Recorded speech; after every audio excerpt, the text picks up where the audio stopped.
Kita lanjut yang berikut tentang kebutuhan dasar manusia.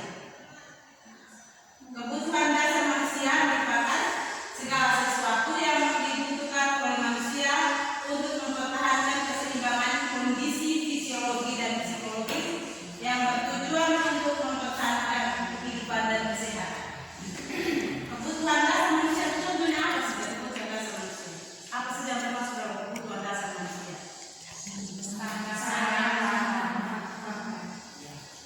Sanjang pangan pakan.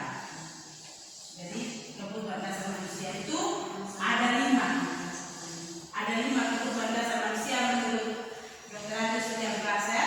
Yang pertama itu bertahan hidup, yang kedua kasih sayang dan rasa diterima, yang ketiga penguasaan, yang keempat kebebasan, dan yang kelima adalah kesenangan. Jadi itu adalah 5 kebutuhan dasar manusia.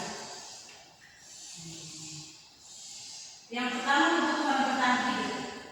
Kebutuhan bertahan hidup itu adalah segala sesuatu yang sangat penting untuk dipenuhi karena berkaitan dengan kelangsungan hidup seseorang. Kebutuhan ini dapat bersifat fisiologis seperti makan, minum, dan bernafas. Yang kedua kebutuhan kasih sayang dan rasa diterima.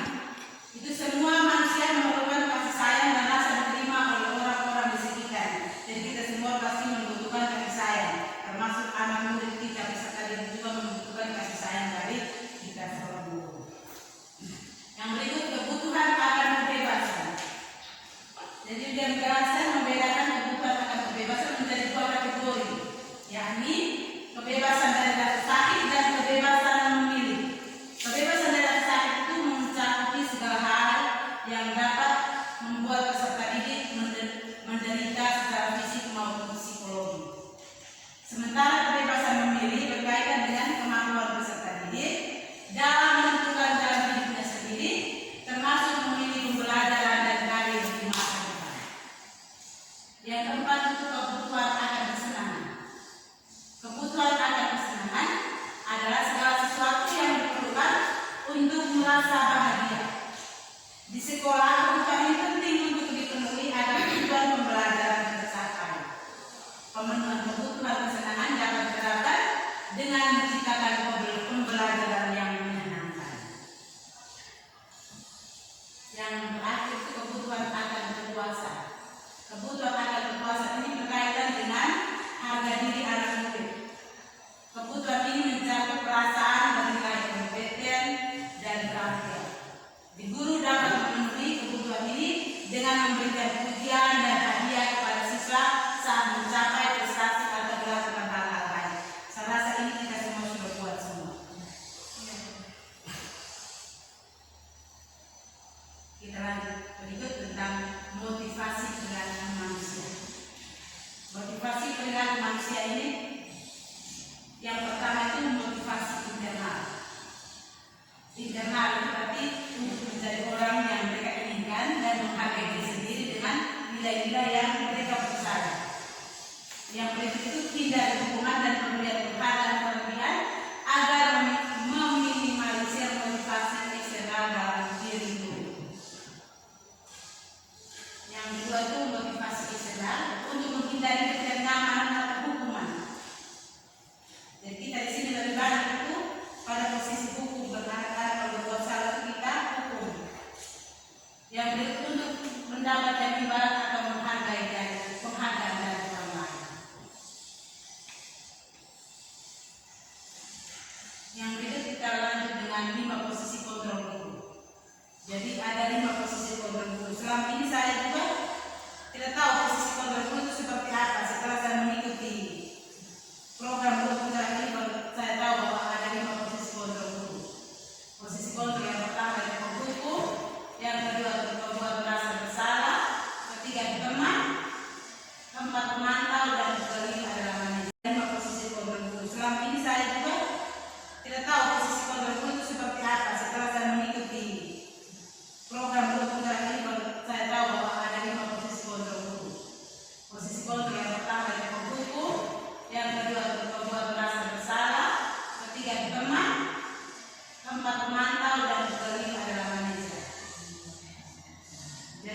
Yang pertama adalah penghukum. Penghukum pasti kita semua sudah buat. Kalau Anda berbuat salah pasti kita hukum. Dan hal itu tidak diperbolehkan. Jadi seorang itu bisa membuat hukuman fisik maupun verbal. Yang berikut itu membuat merasa bersalah. Jadi pada posisi ini biasanya itu akan berusaha lebih lembut, membuat merasa bersalah akan menggunakan kepentingan yang membuat orang lain merasa tidak nyaman atau bersalah atau benar. Jadi kalau anak-anak bersalah kita mereka berbicara mereka dengan hati lembut, tapi mereka juga rasa bersalah, saya sudah merasa bersalah. Yang berikut itu teman itu saat kita sudah buat, kita sudah marah mereka, kita sudah menghukum mereka, kita sudah mulai panggil teman. Pokoknya kita suruh mereka buat supaya hubungan kita dengan mereka itu sama. Yang berikut pemantau. Pemantau itu berarti kita mengawasi. Dan pada saat kita mengawasi, kita bisa mendapat sepeda orang yang kita awasi.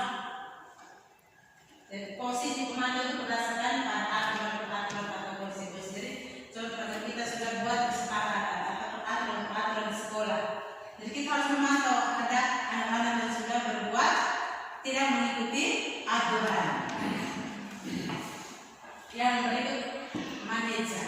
Manajer itu posisi di mana guru berbuat sesuatu bersama dengan murid, mempersilakan murid mempertanggungjawab perilakunya, mendukung agar dapat menemui solusi atau atas permasalahan sendiri. Yang berikut adalah keyakinan kelas atau sekolah. Keyakinan kelas berupa pertanyaan-pertanyaan universal yang dibuat dalam bentuk kalimat positif. Keyakinan kelas itu tidak dibuat dalam jumlah banyak sehingga mudah diingat dan dipahami oleh sekolah. Jadi keyakinan kelas itu wali kelas atau mata pelajaran di kelas itu membuat keyakinan kelas yang harus dijalankan oleh setiap siswa. Dan ini proses pembentukan keyakinan kelas menunjukkan budaya positif. Jadi kalau kita mau membuat keyakinan kelas, kita harus bersama murid. Kita pertama kita akan tentang murid tentang masalah yang ada, masalah dan harapan kelas. Yang kedua, eksplorasi ide dari murid untuk mencapai kelas impian. Kelas impian kita seperti apa? Terus yang ketiga, ambil kesimpulan dari ide murid. Contoh seperti kita buat visi baru-baru. Itu juga semua punya ide masing-masing dan disatukan, disimpulkan menjadi satu visi. Yang keempat, ubah ide menjadi keyakinan kelas. Setelah membuat keyakinan kelas, tanda tangan kontrak keyakinan kelas. Kalau sudah tanda tangan kontrak, berarti kita harus melaksanakan atau menjalankan. Yang berikutnya adalah keyakinan. Contoh keyakinan kelas yang dapat juga dalam kelas. Keyakinan kelas itu berbeda dengan aturan. Kalau aturan kelas itu kita biasa dengan kata-kata dilarang kalau hak atau dilarang. Ada kata-kata dilarang, kata-kata yang tidak. Sedangkan keyakinan kelas ini dia punya kata-katanya positif, saling menghormati dan menghargai, bersikap jujur dan bertanggung jawab. Ini adalah keyakinan kelas. Beda dengan aturan kelas. Kalimatnya berbeda. Yang terakhir, segitiga restitusi. Segitiga restitusi ini masalah yang pertama itu kita menstabilkan identitas. Jadi segitiga restitusi ini yang pertama kita menstabilkan identitas. Contoh macam kasus anak-anak yang di dalam kelas mungkin mereka tidak suka dengan pelajaran matematika, atau mungkin bahasa Inggris, atau mungkin datang terlambat. Dari situ guru kelas, wali kelas atau mata pelajaran lakukan kepada wali kelas. Jadi wali kelas bisa atau ke guru BP. Jadi bisa memanggil anak-anak untuk bertanya kepada mereka. Jadi yang pertama kita menstabilkan identitas. Jadi kita pertama kita tanya